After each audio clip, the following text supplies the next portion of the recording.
Hi, I'm Josh, your English learning guide, and this is English Hacks. Today's bite-sized pronunciation sentence is rule of thumb. Not really a sentence, more of a phrase, and it is actually an idiom. I have another video on this about the meaning of this idiom that you can watch by clicking the link below or the card above. But I thought it would be really nice to add a pronunciation video based on the same idiom so you can say it nicely and easily, just like a native speaker. If I say this sentence, rule of thumb, rule of thumb. Now, one very important thing that many English learners have a problem with is that this word of, this is not an O and this is not an F. Very important, very, very important. It's spelled with an O and an F, but this is English. So this is actually a schwa sound, which a native speaker would like to write U with a silent H so that it's not like the sound U.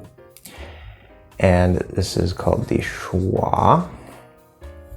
I will have a video about that posted soon in my pronunciation course.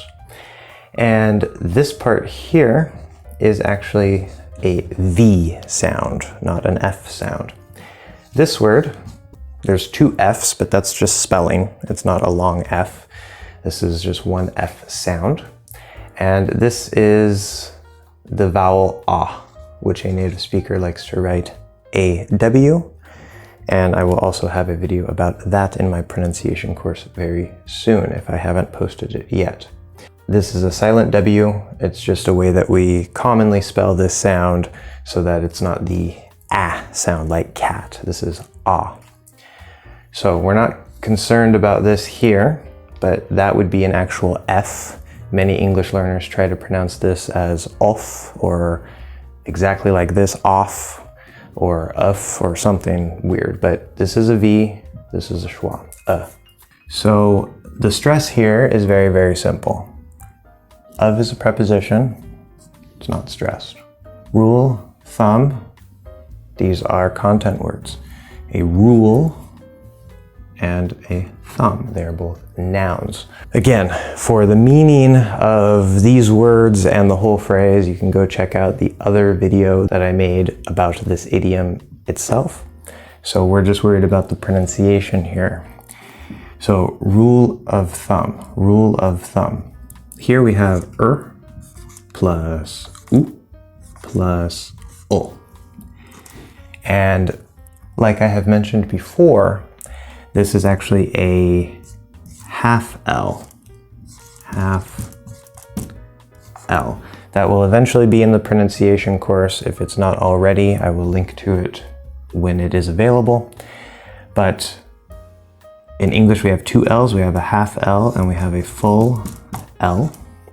Most teachers, or as far as I know, all teachers, refer to these as light and dark L. We've seen this before, so we know that.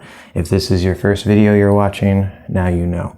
I don't use the terms light L and dark L because I think they're confusing, and I don't think that they are actually useful for this purpose. So a full L is l, just like you would expect, probably very similar to your language. A half L is o, and you don't actually bring the tongue up to touch. Okay, it's more like it's down here, the tip does not touch the top. Again, I'll have a video about that in the pronunciation course. If you want to say a full L, you can, it's not a big deal, but naturally in this word by itself, it would be rule, rule. So u, o, rule. Okay, of course this E is silent. This R, it's worth mentioning, is the consonant R. We have a consonant R and a vowel R, and we're not going to worry too much about that because this is a bite-sized pronunciation video, but the consonant R is the same sound as the vowel. It's just that the consonant is very, very short. So the vowel is longer, so it would be rule if this were a vowel, which it's not. It's a consonant. Rule, rule. Okay. Moving on, we have of, and we just talked about that. So this is a schwa. We have a plus v. As for this word here, we have the TH sound, and this is a soft TH, as I like to call it. It's voiceless, you just use air. And remember that there's a T, there's an H, but only in writing. It's not T, it's not H, it's one sound, but we write it with two letters. This is one unit. We don't have a specific letter for this sound. So there's a voiceless one and a voiced one where you vibrate. Okay, that's usually a difficult sound. Again, that will also be in my pronunciation course. Next is, again, the schwa sound. And this is not a true schwa, which you can find more information in the schwa video for that. We have and we have a B, right? No, the B is silent. I know. Okay, so what about connections? Well, we have this word here. We know this is a silent E, so that doesn't count. Our last sound is this L, which is technically a half L rule. Now, we do know that the number one general rule of English connections or linking is that a consonant sound at the end of one word will pretty much always, I'm going to put a big 1 here, will pretty much always connect to a vowel sound. Very important, vowel sound, not just a vowel letter written, a vowel sound at the start of the next word. So is L a consonant, even a half L? Yes. And then we have the schwa sound here, which is a vowel.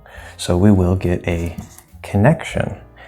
And the interesting thing about the half L, we don't have to do this, but what will commonly happen is when the half L connects to the vowel, it will become a full L.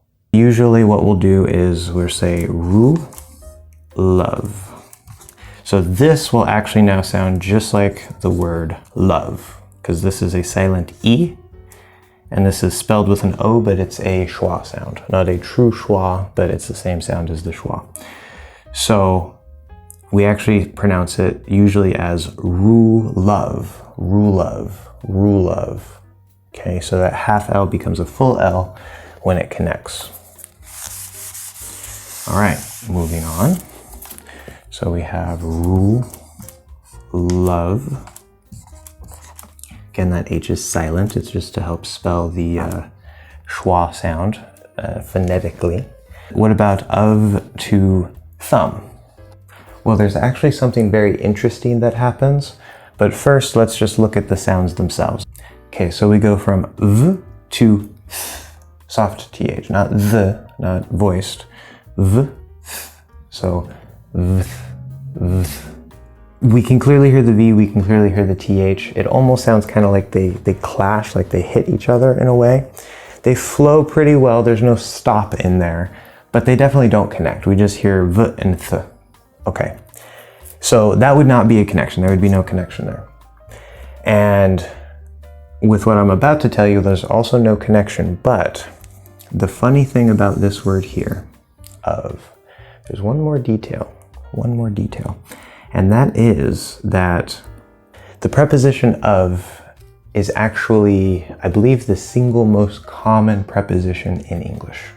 If it's not, it's definitely in the top 3. You may have heard something like, instead of kind of, you might hear people say, and we'll write it this way, kinda. So this V, which is written as an F, but it's a V sound. This V sound disappears. The D connects over to that. And if we write this, because it's so common to say, we actually write it as a thing. Just like with wanna, we're not supposed to write wanna, but if we do, that's how we would like to write it, just for whatever reason. So we do the same thing. So this A at the end is actually a schwa sound, and it's the schwa sound from of. Instead of saying ru love, you can actually say this. Rula. And then now that actually makes it easier to go to this TH because we don't have to go th. Right? It's just easier. Uth. Rule of thumb, rule of thumb, rule of thumb. We want to keep the stress down there. So now the L is sort of part of that unstressed syllable. This is still stress, this is still stress. Rule of thumb, rule of thumb. So that's all there is to it. Now, if you saw the video about the idiom, you know how to pronounce it. If you haven't watched that video about the meaning of this idiom, definitely go check out that video. That's all for this bite-sized pronunciation video. If you have any questions or comments, make sure to leave them down below, and I'll see you guys next time.